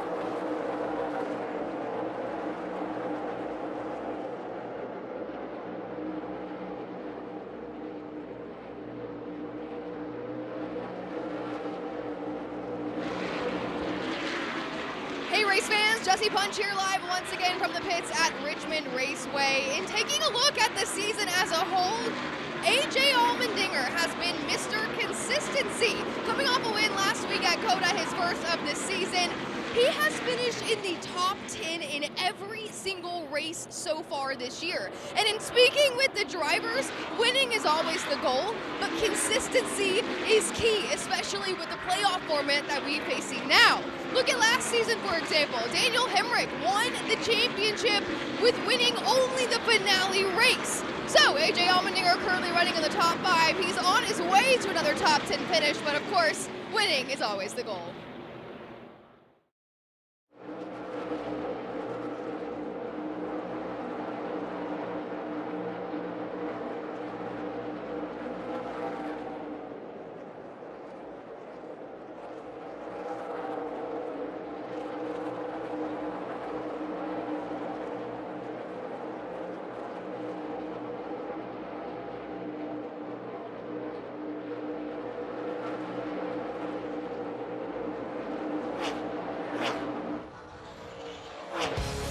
Estamos de regreso en la ToyotaCare 250 en Richmond Raceway.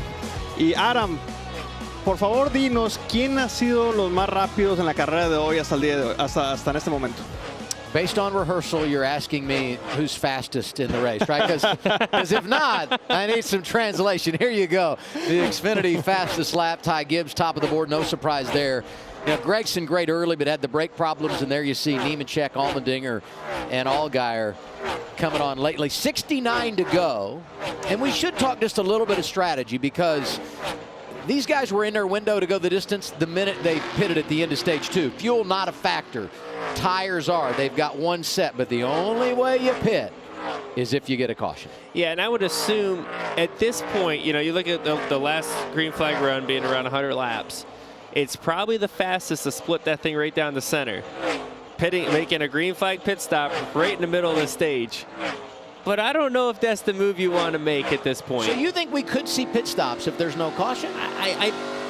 No, okay, I don't think so. I don't think you'd want to. I think you can, and it may be faster overall, but if that caution comes out late, you're in a bad position. You don't have track position anymore, and you have old tires. If you had 2 sets laying right now, you may think about doing that. Yeah. But right now that you only have 1 set in the box, I think you run until the caution comes out, and then you put your tires on. And if the caution doesn't come out by 25 to go, what do you do? I think it's too late at that point. You put tires on at that point. You can recover, right? I don't think you can come all the way back around. Think about how much time you're going to lose while you're on pit road. It's going to be hard to make that up, I believe. Look at this guy. Josh Berry got the speeding penalty, 3rd at the end of stage 2, but he's put the rally cap on. Up inside the top 15, give 14th to Berry, and Mr. Consistency, Landon Castle 11th, and racing Riley Herbst.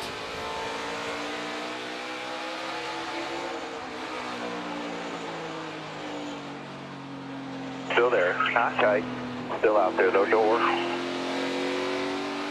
You hear the spotter there saying not tight. You know, when a car is right on their door, really, really tight, that takes a lot of air or side force off the inside car. And as a driver, you want to know that. You want to know how tight someone is on your door, to know how hard I could drive down in the corner or what that corner exit is going to be like, so you can maximize your speed. Coleman, you got more on that?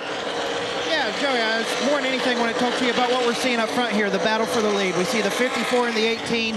Both of them shown that they can be good on the long runs. This is the first time all day Ty Gibbs has been the rabbit.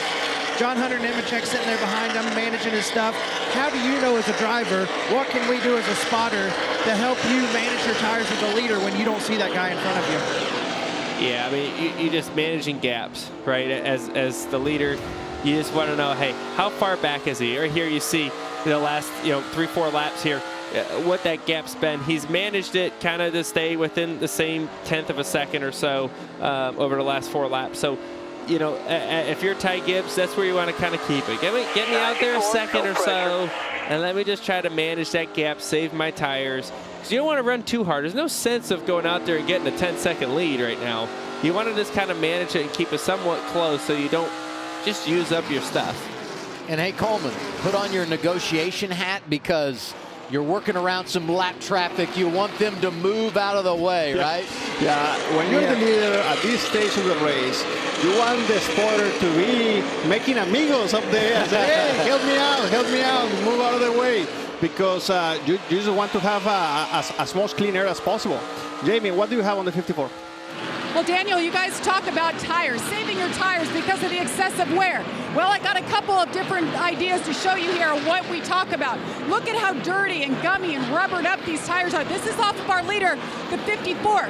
This is the right front that came off after stage 1. Look how it's corded all around the inside. This is the right front that came off after stage 2. A little bit of excessive wear on the inside, but definitely not as bad as the track continues to wear in, and he's running up front, guys. I think someone's got a crush on you down there, Jamie. That is outstanding. Well, I mean, there's 2 things to that. I'm sure they've made their car better, but also as the race goes, more rubber gets kind of packed down into the racetrack and helps the wear, right? When a track is green, it doesn't have a lot of rubber on it. It's like a cheese grater, right? It's rough and it's really ripping the rubber off the tire. As you keep making laps, it packs it in there and the track becomes like a smoother surface. and the tires don't wear as much. On top of, I'm sure they made the balance of the car a little bit better too. The other thing is that opening run of the race, 75 laps under green, right? We didn't have any cautions in the opening stage. It's going to be more than that in the final stage, but right around probably 90 laps is what it will be in this final stage green if we don't get a caution based on when we return to the green flag. Gibbs, Nemechek, the Dinger, Allgaier and Jones, your top 5 with 57 to go.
The three amigos sharing a Saturday afternoon at the racetrack.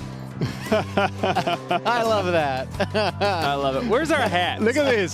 We look just like it. Hey, I'm the one that needs the sombrero, okay? I'm not too far behind you. What they do in the movie, maybe we should do that. Yeah. You should know how it goes. Something like this. Yeah. Yes. And we've officially gone viral, ladies and gentlemen. Oh, yeah. That's it. That's on you. You know what That's on me. Blame the Mexican. Hey, 50 laps to go, and enough of our nonsense. What do we expect out on track with Ty Gibbs showing the way right now? Well, I think you're going to see Ty really stay up front right now. He's got a really fast car. He's managing the pace of the race. But I also see that a caution can come out at any point. And we've seen that at these Xfinity races every single week so far, and that's going to change the game completely. So although it looks like he's up there and things are going well, it could change in a blink of an eye. What do you see in Nemechek? Because he's been there all day long, and he's really not letting Ty get too far away. Yeah. I still have faith on the 18. You know, the 18 has been fast all day. He has had a good short run speed, a decent long run speed, but the 54 seems like they step up their game. So really looking forward to give them one more opportunity to make adjustments and see if he can respond back to the 54 and maybe give a little run for their money. Right on cue. We have a pit report on the 18 of John Hunter Nemechek. What's happening, Regan? Well, Adam, you guys ask, you shall receive. I actually want to ask a question, though. Thinking back to that last caution that came out, John Hunter Nemechek had just gotten passed by the 54. On the radio, he was very adamant about his car needing more front turn. Earlier in the race, he had asked for it, but didn't know how much he needed. I'm wondering if that's not a good break, that he had an opportunity at the end of a run to see where the 54 was better, gauge his car, and now he can manipulate this race as we get this long run in right here. It's such a balance, Regan. You know how it is. Like, yeah, I want more turn, but I'm not willing to give up my drive off, right? Or I'm not willing to be freer into the corner. There's only a certain amount of tools that the crew chief has to work with at this point during the race. He's got air pressure, wedge, and track bar.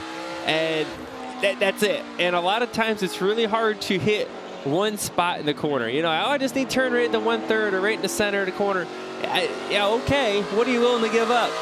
Well, nothing. I want to go faster. That's what I need to go faster. But then the crew chief will argue with you right back. I don't have the tools to fix just one thing. So it's definitely a challenge. And as a driver, you have to kind of prioritize what's the most important thing around the corner and what's the thing you have to go fast. I hear drivers say all the time, I want it all, and I want it now. Yes. Sam Mayer 8th, Austin Hill 9th. You know, just in front of these guys, Ryan Preece, we came into the day thinking the 5 would be a player, drops like a rock at the end of stage 1, loses the lead lap, gets the free pass after an early caution second stage, and here he is back in the game. Jamie, what do you have on Allmendinger? Well, A.J. Allmendinger doing a nice job running 3rd right now. First off, the bad news, the car's on top of the track, the tires are gone, and he's been saying that throughout this race, just not really comfortable. He feels like that right rear is just completely worn out. Just taking care of it conservative here. But the good news is right now he's looking like that $100,000 man, hoping to take home that dash for cash. Yeah, he wins $100,000, and then he's eligible for $100,000 more Friday night at Martinsville.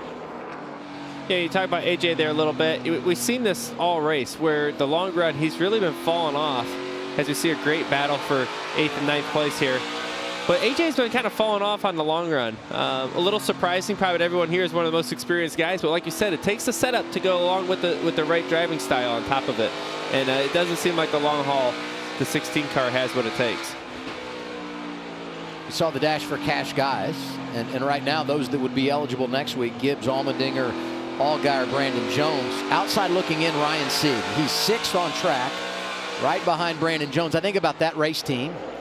You know, they're good on short tracks. If they could get eligible and win $100,000 for that group, it would be absolutely amazing to see that happen for them. Oh, it'd be game-changing for sure. And he's right there.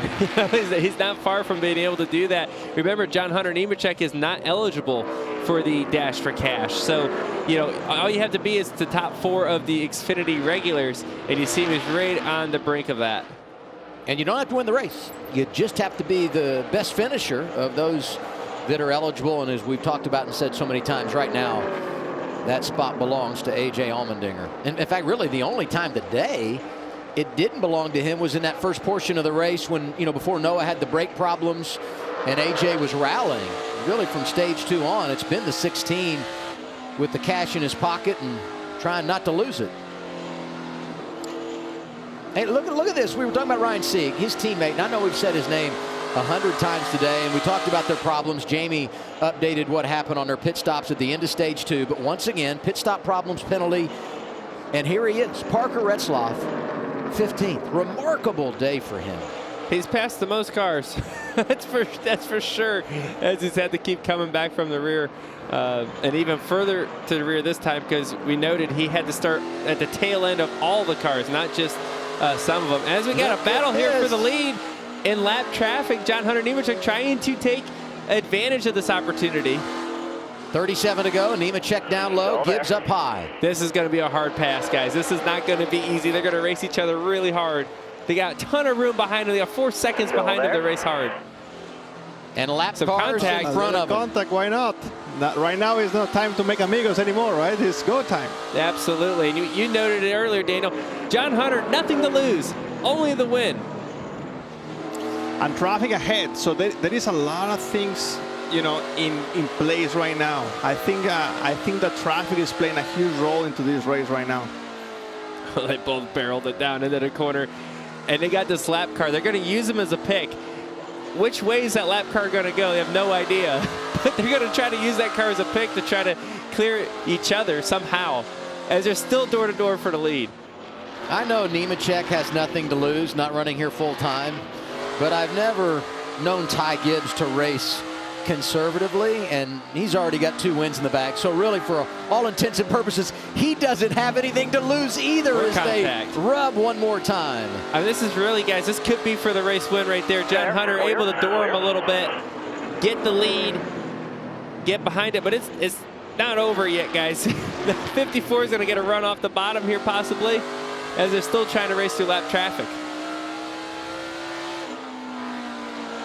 Well, business picked up pretty fast there all of a sudden. To the bumper. Hello. To the bumper. Yeah. Right on you. There's a little bump. Gibbs to the inside. Inside. Oh, it comes a crossover. He's going to try to pull the crossover. At this point, bumping's fair game. He bumped him there. I'd say it's game on. It's game on. I'm sure the 54 didn't appreciate the door slam either, so opens the door there a little bit. 32 laps to go. Take care of the tires. How do you take care of your tires right now? I'm racing for the lead. Yeah, it's go time.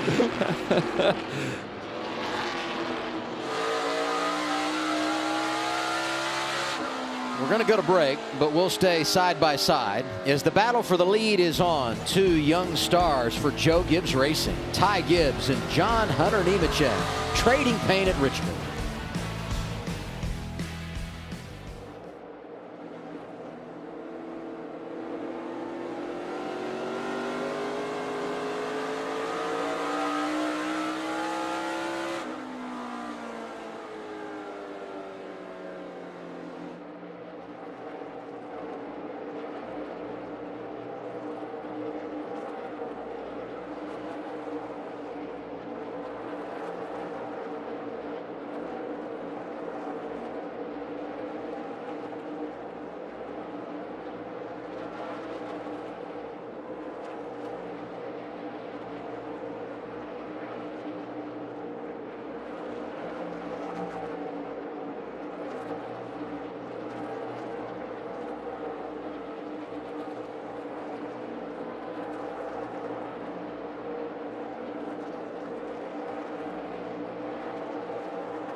Race fans, Jesse Punch here live once again in the pits at Richmond Raceway. Less than 30 laps to go in this race, so let's take a look at the Dash for Cash competitors. 3 of the drivers still very much in the running for that $100,000.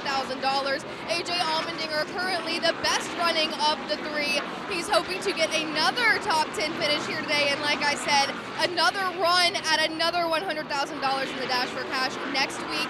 Let me explain how this works. We have 3 more rounds of Dash for Cash continuing at Martinsville, Bristol, and Talladega. The top 4 series regulars that finish in this race will compete next week for the $100,000 with that 4 roster starting over at the completion of each race. That's it from the pits here at Richmond Raceway. Enjoy stage 3.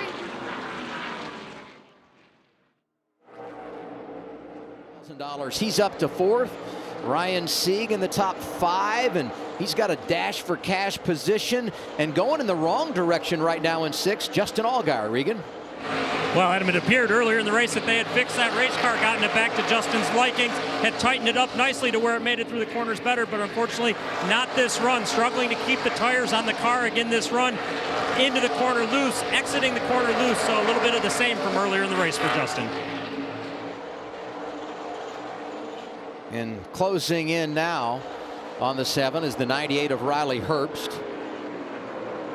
There's Ryan Sieg, and we've been selling him about getting one of those Dash for Cash spots going to Martinsville, and he's got one right now because, as we've said so many times, it's the top 4 series regulars. Nemechek not eligible. heavy traffic, guys, in front of the leaders. Heavy traffic, and this can once again play a huge role into the race battle.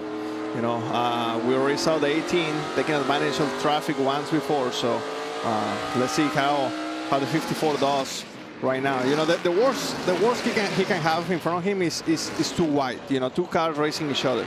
So hopefully he doesn't get anyone in front of him racing each other side by side. Yeah, it's going to get big here again as these guys keep racing to try to stay on a lead lap. There's nothing wrong with that. They're trying to stay on a lead lap. They're racing for something important.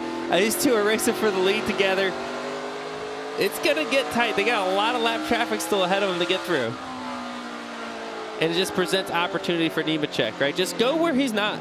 You know, try to do something a little bit different, hoping that he gets stacked up and you can get back underneath him and try to take the lead over like he did last time they got in traffic. There's no doubt right now that Ty Gibbs has the dominant car. His car is definitely faster, but John Hunter's he's doing a good job just staying close enough to pounce if something was to happen. As you see, two wide up in front of them, more cars they got to get through. They're getting the faster lap down cars, right? Or tail end of the lead lap right now. These are the faster ones. They'll be harder to pass. Not just faster, but guys that have so much on the line, they're going to race you that much harder. And I'm sure it's stressful in the race car, but what about on a spotter stand in this scenario, Coleman? Yeah, hey, you know, we're leaning shoulders. We're trying to push each other around just like these guys are. What I'm seeing right here, look at what's closing up here for this third place battle. That's a $100,000 gap closing up. I want to talk to AJ or to Joey and Daniel in the booth. What can we do? How can we encourage you to whip that little whip a little bit harder?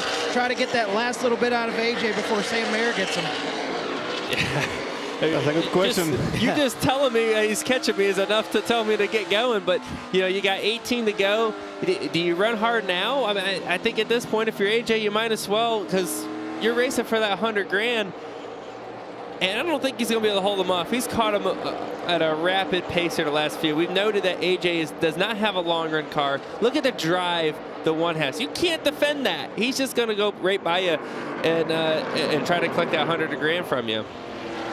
How about the teenagers from Wisconsin in this race? We've talked about Parker Retsloth.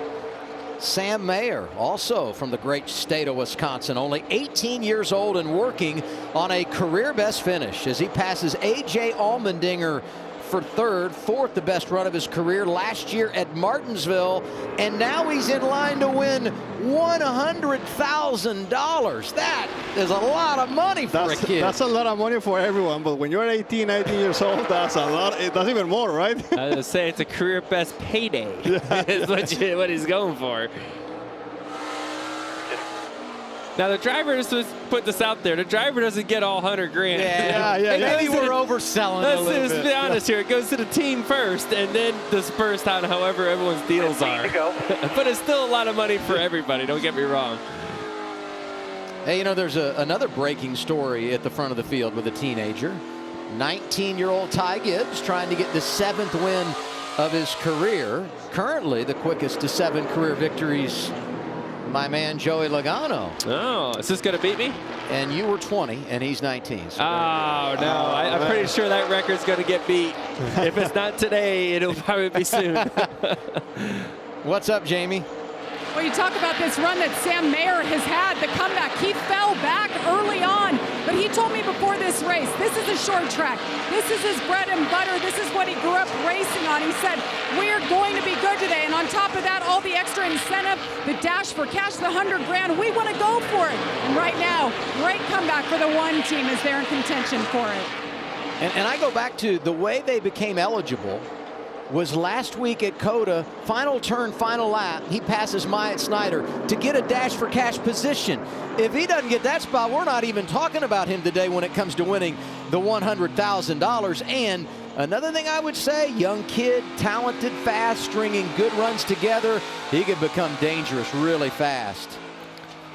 Regan? Oh, ahead of the 98 of Riley Herbst, having a very nice run today as well. Fought loose early on with that race car, but about 25 laps ago told his team, if we can get up front, I feel like we got a car that can run with anybody right now. Well, he's right. The difference is, though, he drove that car to the front. They didn't have to use strategy or anything like that. Very good right now for Riley Herbst. And he's racing for a dash for cash spot next week as well. Yeah, and obviously a very important run for Riley Herbst. Had a rough first part of the season here with a lot of crashes, a lot of mistakes, a lot of things happening. A solid run is very important for this team right now.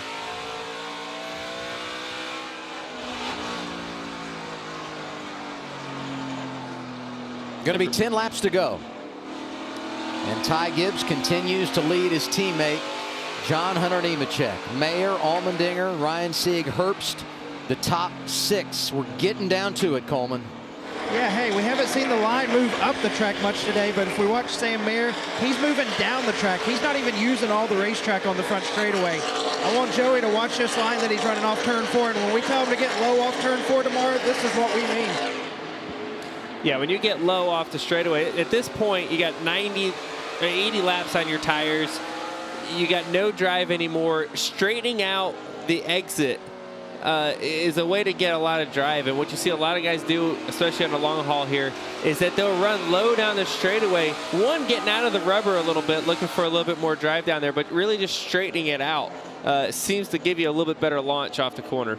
Exactly. I mean, it's very important to remember that the straightaway is actually not a straightaway, you know? Like, you're still turning in the front straightaway of in Richmond. So, you know, when the tires are wore out and the racetrack is hot, the tires are hot, you can really go even sometimes wide open. So it's very, very important to try to make it, just like Coleman and Joey were mentioning, just trying to make it as straight as possible. And sometimes going in the center of the track is the best way. Lap cars starting to thin out for Ty Gibbs. 7 laps remaining. And seeing these two Joe Gibbs Racing Toyotas at the front late in the race here at Richmond, you know what it reminds me of? It reminds me of the bump and run, Carl Edwards, Kyle Busch. I mean, it's not unprecedented for teammates from the JGR camp to run into one another. Something tells me they'll be more delicate with one another today, especially with the boss man watching over, 6 to go. No, I don't think so. No? I don't think so. I think if he can get there, he's going to try to win this thing, and he's not letting him get away. He's right on him. You see, Ty make a little mistake there, missing the bottom just by a little bit. Those little things are keeping John Hunter right there. Look how close they are. All it's going to take is one little mistake, one lap car, picking the wrong lane, something like that, and he's right there. How much pressure on Ty right now? I mean, he has had the race under control for a long time. But he's there. Right now, he has got pressure, company. man. He has company. And John Hunter, he's not going to waste time. If I was him right now, I don't care if he's my friend or not. He's getting out of the way, and you have to do it. It's at the end of the race. You have to try to do whatever it takes to be able to get up front. And you have to use the bumper a little bit. You have to do it. It doesn't get any better than this. 4 laps to go at Richmond. We're side by side for the lead. Gibbs and Nemechek. Still there, outside. He's got a decent position. He's at his quarter here. Like right there, if I was 18, I just have to be a little bit more aggressive on entry and trying to take the position away. Because just being side by side is just going to make it a little bit more difficult. Right there, he already has position, so he did it the clean way. Well, that's good to know about you, Daniel. If you're just going to slam it down in there and knock me out of the way. There comes a bump there, though. This is what happened the last time. Pushing him. Nemechek got the lead. Inside. Gibbs got to his bumper. There'll be 2 laps to go this time around as they come off of turn 4. Clear. I like the momentum that John Hunter's going to take off the corner there, try to get a little bit of a gap. He just got to get some breathing room here, which I think he's going to be able to do, maybe. I still think that the 54 is a little bit better, especially on the corner. Yeah. Push him inside. He just gave a little bit of air there again, Daniel, and that was all it took for Ty to get in there. He's going to slide up into him. Contact there. White flag is out this time by 1 lap to go. Sponsored by Credit One Bank. This is going to be fun. Oh, there's going to be a bumper involved with this. I'm pretty certain. Here it comes. 1 hit, 2 hits. Pushing him big time. Watch your inside. We're going to have a door-to-door across the line. Half a lap to go. Who's it going to be? Nemechek or Gibbs? Their teammates. Nemechek up the track. Off the turn 4. Here comes Ty Gibbs to the checkered flag. He wins a thriller at Richmond. Yep, checker flag. Right on you. Great job, buddy. Great job. John Hunter not too impressed with that move. let me tell you. But it's racing for the win. It's racing for the win. But so either you're gonna do it, you're gonna do it to me, or I'm gonna do it to you. At that point, is who's gonna do it first. And I felt like John Hunter, he did a good job, but probably a little bit too nice. 100 laps, it comes down to that. We go green the whole time, and it comes down to the last lap. What an incredible race. Gibbs wins the race. Nemechek is second. Sam Mayer, the 18-year-old, takes home the money. He's the winner of $100,000 in the Dash for Cash. Great job by Sam. Great job. Maybe he can invite us some lunch next week or something. Youth is served. A 19-year-old gets the checkered flag, and an 18-year-old gets the check. How about that? I can't wait to hear some interviews after this. Oh, How yeah. about you? I want some John Hunter interview here. What do you think he could have done different? I mean, once you're already side by side, back straight away. Yeah, you kind of know what's going to happen when you go into the corner on the outside of the last lap. He's gonna door you. I mean, you could let him go and give him the bumper back. It's tough. It's a tough spot to be in for sure. You know, we always say at places like Daytona, Talladega, where do you want to be on the last lap? Do you want to be leading, or do you want to be in second? We don't always ask that at a short track, but I wonder today, if roles are reversed, are we talking about a different winner? As it stands, Ty Gibbs is the man. Third win in 7 races this year, and the 7th win of his career. And he's done it in 25 starts. Ty Gibbs did an incredible job. He did an incredible job. I think he did exactly what he needed to do. I was just a little bit surprised that John Hunter didn't push a little bit more the envelope, since he's not racing full-time here. He only cares about the trophy. I was just a little bit surprised on that, but Ty did exactly what he needed to do. Very, very well-deserved win. He's won on road courses. He's won on intermediates. And now Ty Gibbs has solidified himself as a short track sensation. Today he leads 113 laps and is able to win at Richmond. Jamie? And Ty Gibbs does it. He wins from the pole at a short track for the first time. Burn it down here. Amazing battle all race long with your teammate John Hunter Nemechek. That bump though at the end that got you the win. What is that fine line you walk, Ty, when you're racing for a win against a teammate? Yeah, I definitely deserve one back, and I like I said, I deserve it back. But we're racing for wins, and they're hard to come by. So I had to take it. We were just fighting tight all night, or all day. Sorry, just couldn't hold the bottom. John Hunter was a little faster, and we had a great race. So good for Toyota. Finished 1-2. Just got in there deep, and had to bump him out of the way up the track. So we're short track racing. But thank you to Monster Energy. What a great car. This is awesome for Toyota. Cool to get our 3rd win. So hopefully we can keep it rolling. And thank you to everybody. Thank you to the man above.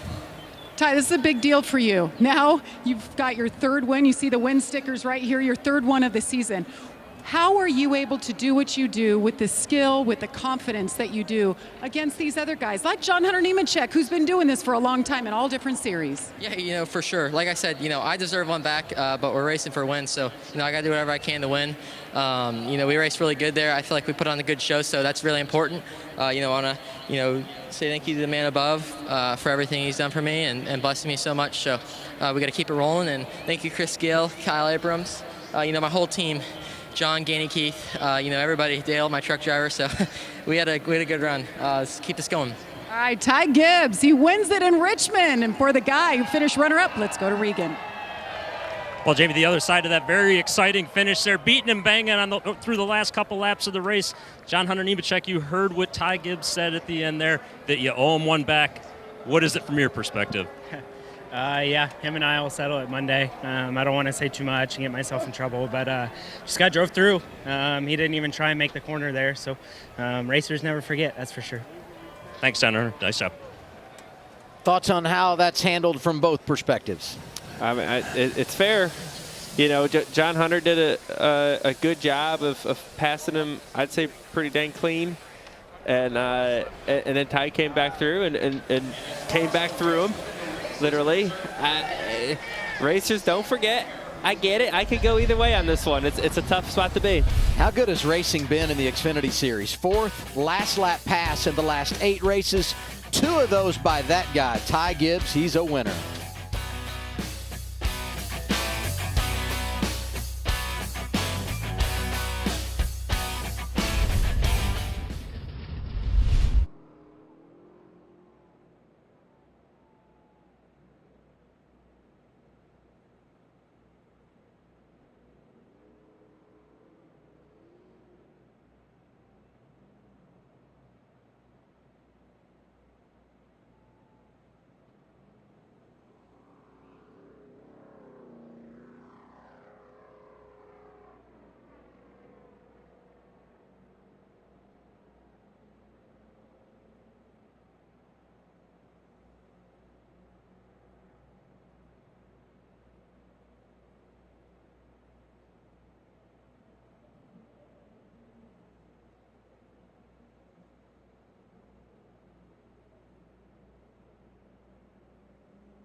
I don't know if Sam Mayer has ever seen the movie Jerry Maguire, but right now he is in fact saying, "Show me the money." He gets $100,000 in the dash for cash, Regan. Adam, he is indeed saying, "Show me the money," and we're going to go ahead and get Sam Mayer the big check right now from Xfinity. $100,000, Sam. You guys had to work on this car all day long. The last run of the race, though, when it mattered, you got it up front. Yeah, by the end of it, our accelerated Chevy Camaro was as fast as Xfinity Internet, so that's a really good, feels good moment for us. Obviously, my best career finish, and $100,000 to go with it is unbelievable. This team definitely deserves it. Very nice run today for Sam, Adam. Yeah, and you know Regan's down there saying, you know, I won this 3 times myself. If you want to help investing it, just let me know, and I'll take care of that for you. Here are the guys going for the $100,000 Friday night in Martinsville. Ty Gibbs, of course, Sam Mayer, Allmendinger again. First time ever, Riley Herbst gets a chance to run for $100,000. One of the big stars today, Parker Retsloth, who comes back for a top 10. Jamie? And Adam, just his second career start in the NASCAR Xfinity Series. You finished 10th, but that is not the story. Everything you overcame today, I think you passed more cars than anybody else. How are you making this look so easy in just your second start? Yeah, I mean, I passed a lot of cars. Like, we got a penalty on pit road, so I had to go back to last. And I just followed Noah and Josh up through the field, and it ended up just working out for me. I mean, it was just such a good car from everyone at RSS. It was, I don't know, I'm speechless. How does reality compare to virtual in the iRacing world where you dominate? Yeah, I mean, it's I feel like it's a lot cooler just being on TV and everything, and being able to compete this good, and hopefully we can take our momentum next week. All right, we'll see you next week in Martinsville. He's got 8 more races, Regan. Well, Riley Herbst, a solid run today. A little bit of struggles in qualifying, but once you guys got this car dialed in, it was fast, especially at the end of the race with a solid top 5. Yeah, I think, Regan, we just need to qualify up front, and we can win races with this Monster Energy Ford Mustang. It was really cool. I spent a week back at Monster Energy's 20th birthday party, so we were pumped up here to come to Richmond, so it was cool to see a Monster car won and us in the top 5. But, man, I want to win some races for those guys, and so I think we're close. We just got to get there week by week. Nice job, Riley. Jamie? And A.J. Allmendinger, listening to you on the radio, you never think that you were a 4th place car. Kind of fought it all day long, but you ended up finishing in the top 10 once again, the only driver to do it every single race. How you keep doing this? How was the car? Yeah, I mean, it was it's kind of strange. The action industry Chevy Camaro was good for like 40 to 50 laps. I could kind of maintain. I actually thought I could hang with the 54 and the 18 for a while there. And then it was like after that, the next 20 laps were okay, and then it would just fall off a cliff. And that's where the whining started at that point. So, but, you know, we maximized all of it. It had been great to get that Xfinity Dash for Cash. You know, it's really cool with what they do with that program and Comcast. But I think we're in it again next week, so we get to go try it again. And as you said there, to finish every race in the top 10, another top 5. We keep maximizing it. We definitely don't have the speed every week of where we want to be, but what I'm proud of Bruce and everybody on the 16 team is we keep maximizing the day and keep having good days at College Racing. So solid day, and we'll get ready for next week in Martinsville. Martinsville is a good place for this guy, A.J. Allmendinger. He's going for $100,000, Adam. Thank you, Jamie. And I'm not sure where to start. I mean, you had career bests, you had great comebacks, a young driver winning $100,000, last lap pass, one teammate beating another to the checkers. We had it all this afternoon. We had it all. We had no wrecks, though, right? It just goes to show there can be great racing at Richmond without having crashes and restarts. Just watching the race naturally play out was a lot of fun. Watching the cars come and go. You talked about AJ, fast car for a little bit, falls off, then goes off a cliff at the end. You saw the two leaders, you know, really dog each other the whole time, then right to the last lap with some contact. What an incredible, real race it was. What was your favorite storyline today, Daniel? Let me tell you, those last 5 to 8 laps in the top 3, top 2, they were so intense.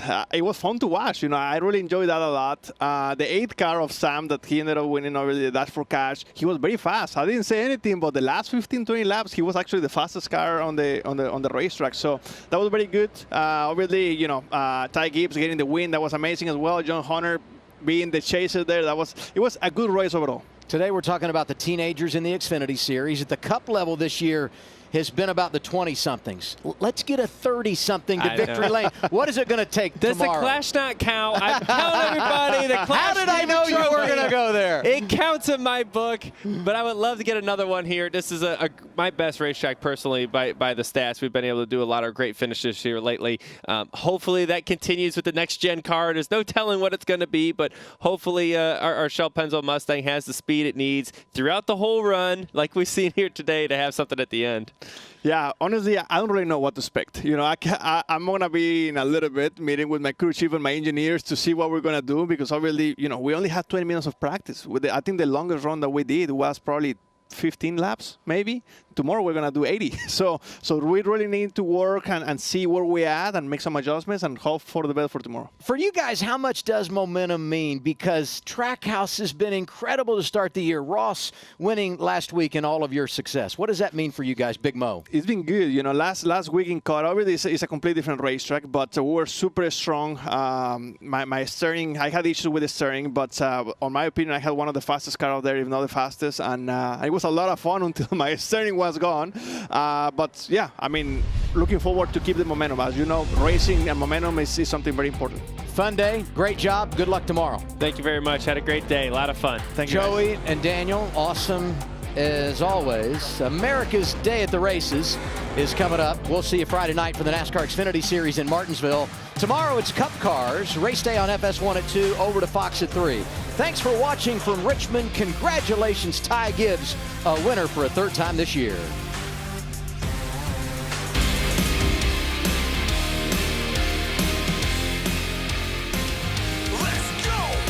The ones at the top of the mountain, climb tighten the buckle. One with the right crowd that likes to rumble. Hold a nice crown, it's hard to be humble. We welcome you now to our arena. If you don't know by now, it's hard to beat us. You can tell by our demeanor how hard we leaning. Leave a lasting impression on who is the best, and it won't be a question. You will remember our name when you see it in lights. We are the champions. We are the champions. We will fight through the pain. We'll be legends tonight. We are the champions. We are the champions.